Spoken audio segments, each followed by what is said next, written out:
Bonjour et bienvenue sur le site apprentissagevirtuel.com. Dans cette leçon, nous allons aborder la mise en forme des caractères à l'intérieur d'une zone de texte. Accédons à la diapositive numéro 2. Cette diapositive contient deux zones de texte, le titre, puis une zone de texte contenant plusieurs lignes. Lorsque nous sélectionnons l'intégralité de la zone de texte en cliquant sur la limite de l'objet, nous nous assurons que la modification des caractères portera alors sur l'ensemble du texte contenu dans cette zone. Par exemple, la modification d'une police ou de la taille de cette police.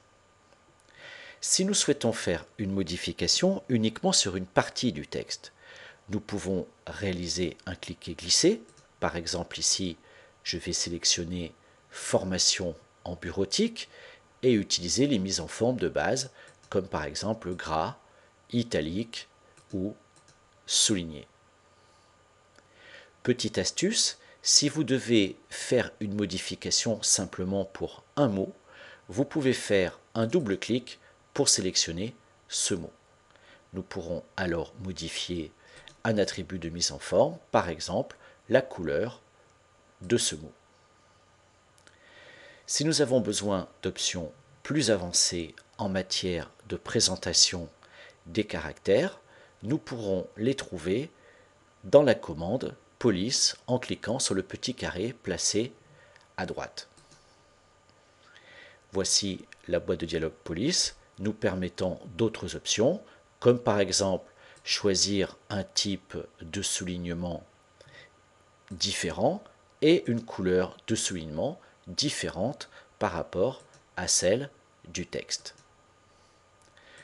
Voilà, ici le mot seul est souligné en bleu avec un effet de vague. Sur le ruban, nous possédons quelques commandes supplémentaires très intéressantes pour une bonne gestion des textes.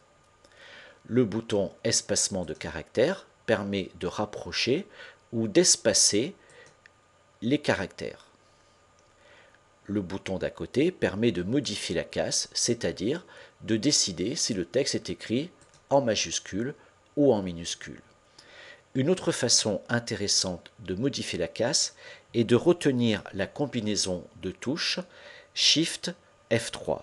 Lorsque vous utilisez cette combinaison, vous pouvez basculer en minuscule, en nom propre ou en majuscule autant de fois que vous le souhaitez. Cette leçon est à présent terminée. Merci de l'avoir suivie et à bientôt pour une nouvelle leçon.